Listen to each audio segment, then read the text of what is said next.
excitement going on at the moment. It's not only just NBA and what's going on there, but we also have football, like I call it, or soccer for many of you.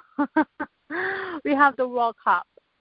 So granted, USA did not make it in to qualify for the World Cup, but I'm a big fan of following soccer and seeing what happens. Is just, I just like the excitement and to see what goes on. And today was the exciting day. And just the last few days is just to see what's going to happen next. Who's going to upset who? Now this team wins, and now it's all turned around. And I don't know if you got to see any of today's games, but oh my goodness, I was just to the point where I couldn't breathe this morning with the first set of games with Korea versus Germany, and then the Mexico versus Sweden game. Well, I do know Mexico got into knockout. I do know Germany got knocked out. And I do know Argentina got in on an incredible late goal. Saw that. I saw Portugal and Iran go down to the very end, and a pass that almost changed that whole look in that group with Spain and Iran and Portugal. I watched that, and I saw mostly England, who thinks that they are always better than everyone else. I saw them move on basically to the knockout round. So it has been, for someone who's not the biggest soccer fan, they did it the right way. They had me the first couple of days when Portugal played, and we saw Superman Ronaldo himself with the 3 goals, with the hat trick, and his bend it like Beckham. Gosh, that was amazing. Shot, and then we saw him come back the very next game in a 1-0 win. So it's hard not to be, even if you're not a big soccer fan, the World Cup, and I compare this, and this is no way a knock to any sport, but it's like the game in the Olympics where there's ice and you have people sweeping. I can't think of the name of it. Curling.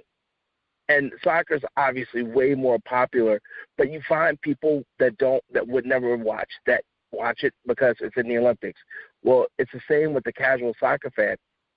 You may not watch a lot of soccer, but if you watch the World Cup, you're hooked, and you can't turn it off because you either are rooting for a country, or if your country's not in it, you're rooting for a country that a friend is from, or that a friend is behind, or you're at a bar and everyone in the bar is rooting for a team, and you find yourself rooting for the team.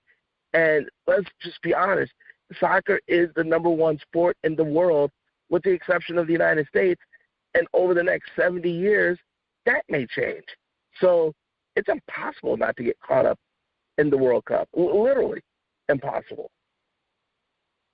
Yeah, for me, I'm a big soccer fan, as it is, and my whole family follows it.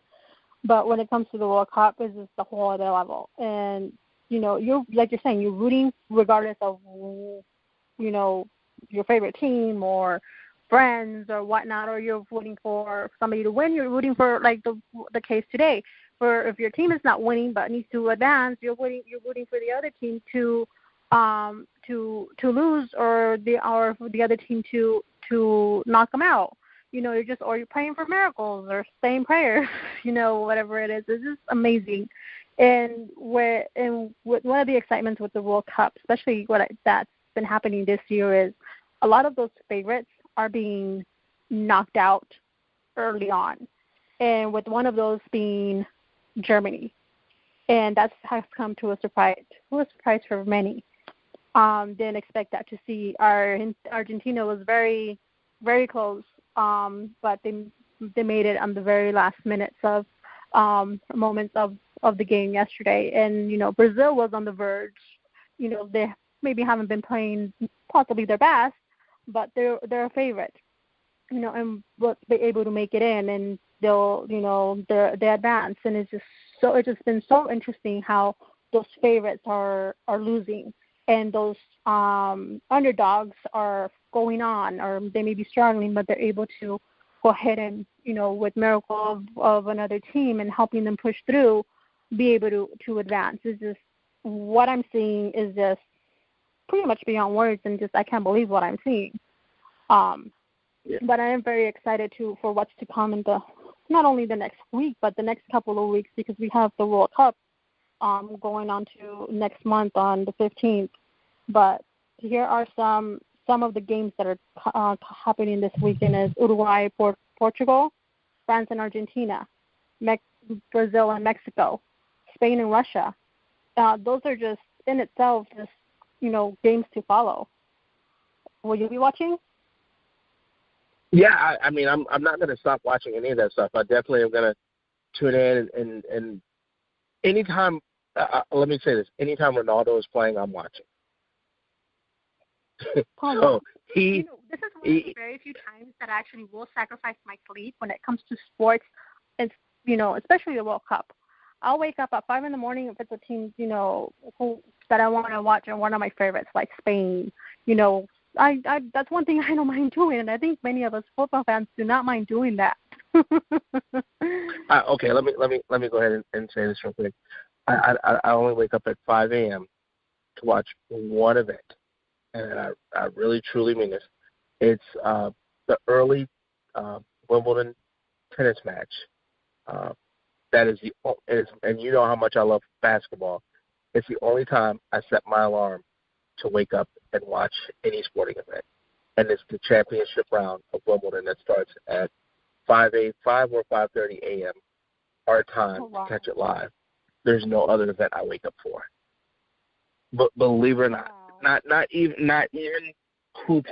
When the Olympics were on and they were playing in China, and I know they had like a couple 6 a.m. games, I watched a bit of one just because of the job I had at the time. I had to be in at work at like 7 or 8 that morning, so the alarm was set for me to go to work, and I watched a little bit of it, but I didn't even wake up for that. It's the Wimbledon Lady Champions that I wake up for every year to watch, and that starts on Tuesday. Yes, gosh, it's out there now. You have devotion, you do have dedication, and you do love it. Yep. Yeah.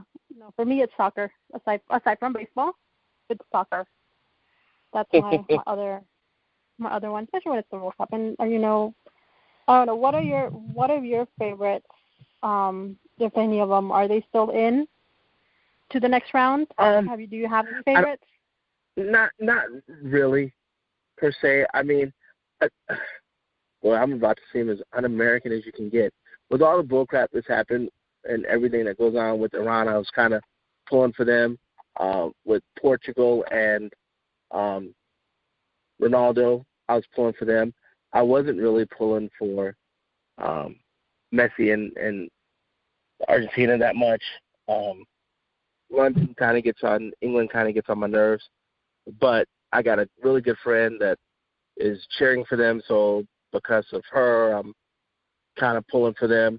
I got a ton of friends that received a ton of text messages about Mexico, so I'm going to be pulling for them. I'm kind of happy Germany's out because I heard a couple of their interviews, and they really seem kind of egotistical, so it doesn't hurt my feelings that they're done. And then I pulled, as I was told earlier today, what a surprise. I was pulling for every African nation to win. So it didn't matter to me if it was Senegal or whoever. I was Nigeria, whatever. I was pulling for them to win. I couldn't name one player, but it's all good. Oh gosh, you're funny. Do you have, and is there anybody that you foresee possibly going all the way with what you've seen so far and from the teams we have? And then we have a couple that are still going to happen tomorrow. But I don't, just because I don't know the game well enough to know who's strong enough as a team. I've been listening to some of the experts, and I hear some of the experts call Spain out a lot. I hear a lot of experts say if England plays the way they're playing, they're a team that could possibly win it all. But I heard him say even though Portugal has, Ronaldo as a team, they're not good enough. I've heard some people say certain teams just as it goes on, they won't have the enough good players to withstand. So, no, I guess for anything, I'm just kind of waiting to see and listen more to the experts than anything because I just don't know enough about it, especially since it's more of a country affiliation than watching a team play.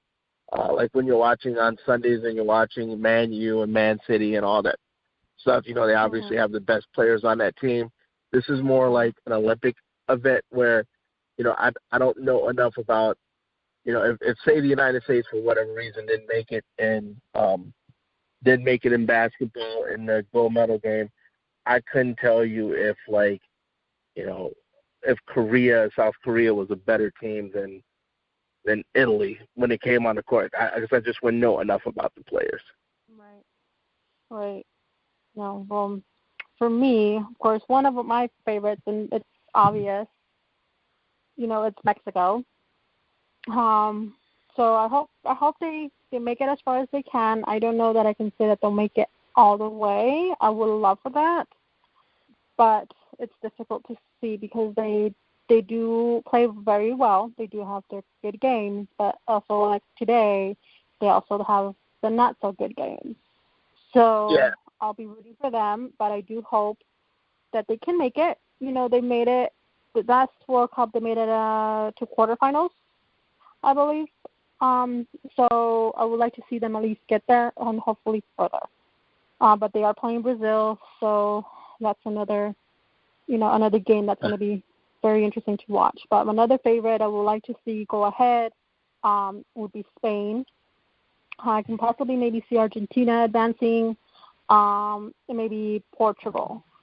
It's right now for me. It's really hard to say as who will be, who I see, at the end, because this World Cup is, like I mentioned, it's full of surprises. You think that one team is going to advance and it's another team, or you're just hanging by, just that one last minute, that last second to see if you're gonna advance, and hanging in the hopes of another team to lose. So it's right now it's too close to call for me, but I will be following all the way through, even while I'm on vacation.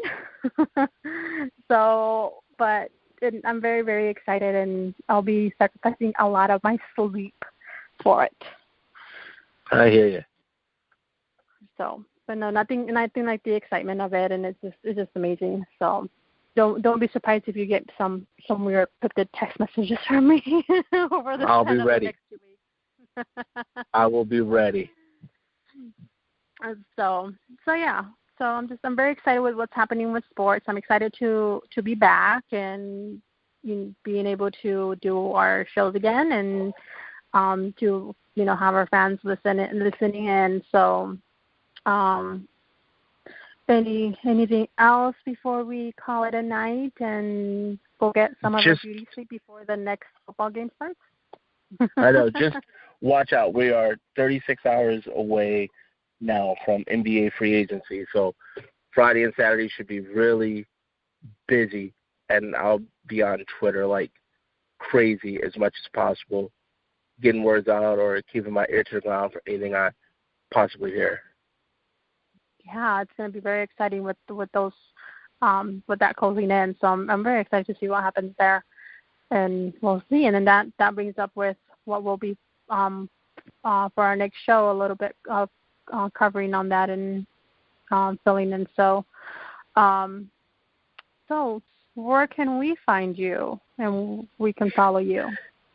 Well, you can get me on Twitter at PLR on sports, and then my mouth is running every day at 1:00 on the Cave Show, so it's hard to shut me up. No, never. Just kidding. You're passionate. I love to hear you and hear you talk and your perspectives and everything.